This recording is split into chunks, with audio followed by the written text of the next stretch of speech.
Hello दोस्तों। जैसा कि आपको पता है कि एग्रीकल्चर का जो एग्ज़ाम था 4 फरवरी 2024 को, उसमें जो राजस्थान से संबंधित प्रश्न है, उस पर मैं आप सभी को बताना चाहता हूँ कि राजस्थान के कौन कौन से प्रश्न हैं। जैसे पहला प्रश्न आप देख सकते हैं, बिश्नोई संप्रदाय की जो प्रवर्तक है उसके बारे में पूछा है। तो आप सभी जानते हैं कि ये जो जम्बेश्वर जी हैं, इसका एग्जिट राइट है। बाद बाकी हरिदास, सूरत गोपाल, मनोहर जी, ये तीनों ही इस पे सही नहीं है। तो इसका उत्तर जम्बेश्वर जी सही माना जाएगा। उसके बाद मैं आपको बताता हूँ कि दूसरा प्रश्न कर्ण जी के से आया है। राजस्थान में किस क्षेत्र में सुंदर कांति जोशी पुरस्कार दिया जाता है? तो ये इसका एग्जिट उत्तर है बी, महिला क्रिकेट। तो आप सभी जानते हैं कि जो महिला क्रिकेट है उसका ये पुरस्कार दिया जाता है। राजस्थानी भाषा में साहित्य अकादमी युवा पुरस्कार 2023। तो ये पिछली बार भी आया हुआ क्वेश्चन है, रिपीट क्वेश्चन है और इसका उत्तर है देवीलाल मैया। ए बी सी और डी, डी नंबर बिल्कुल सही है, देवीलाल मैया। फिर हम बात करते हैं राजस्थान की नदियों और उसके नदियों के उपनामों के बारे में। यहाँ पर 4 प्रकार की नदियाँ और उनके उपनाम दिए हुए हैं, आपको बताना है कि किसका कौन सा है। तो जैसे कि घग्गर नदी है, उसके लिए एग्जिट उत्तर रहेगा मृत नदी। और चंबल नदी है, इसको हम कामधेनु नदी के नाम से भी जानते हैं। वहीं अगर माही नदी की बात करते हैं तो वागड़ की गंगा कहलाती है। और लूनी नदी को हम लवण जल नदी के रूप में भी जानते हैं। तो इस प्रकार से ये आपका उत्तर सही है।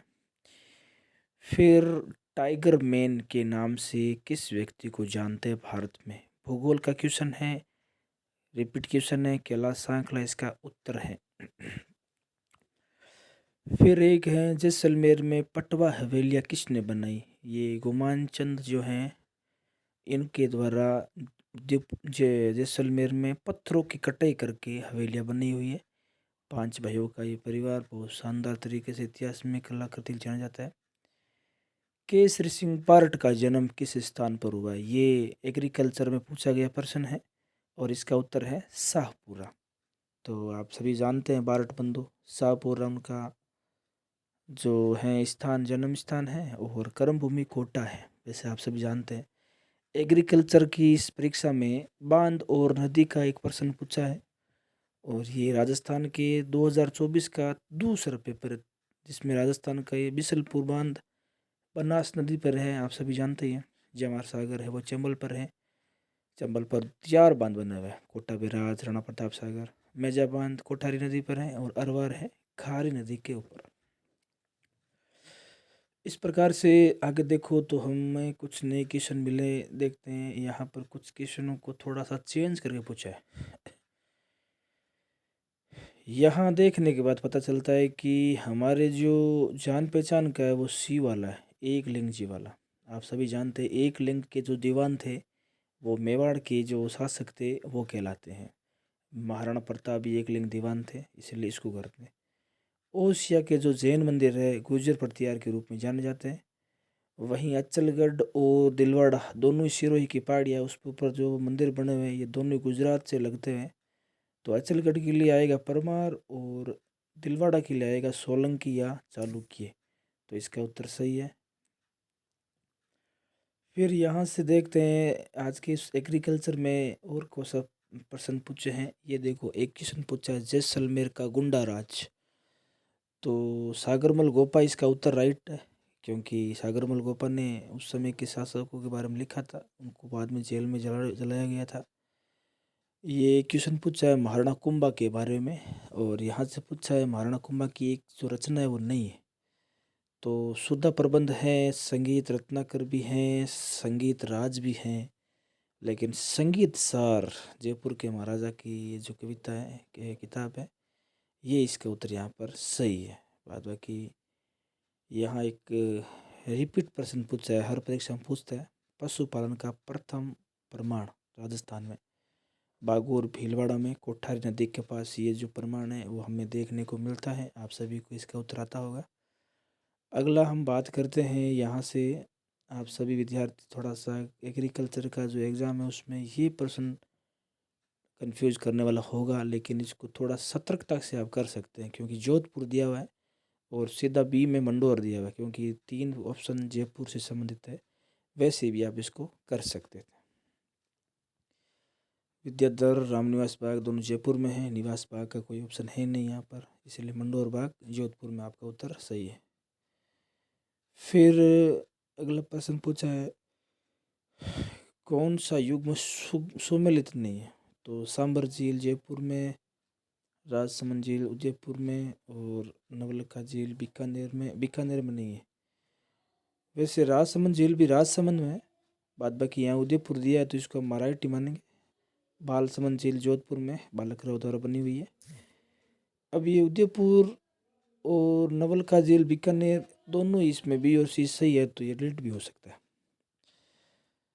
संगीत के जयपुर घराने का संबंध पूछा है, किसका है? भीमसेन जोशी का है, जसराज का है, गिरजा देवी, मल्लिकार्जुन?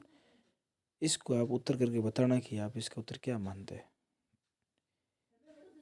कमेंट करके बताना कि इसका उत्तर क्या होगा। धनिया का व्यापक स्तर पर उत्पादन करता है कोटा, बीकानेर, जोधपुर और जयपुर, तो इसका एग्जिट उत्तर है जयपुर। और राजस्थान में प्रथम वन नीति कब आई? ऐसा तो 2010 इसका उत्तर है, पर इसका रिपीट प्रश्न नहीं, कई बार आता है। ये प्रश्न है उदयपुर की लड़ाई, युद्ध। When did the battle of Udaipur take place?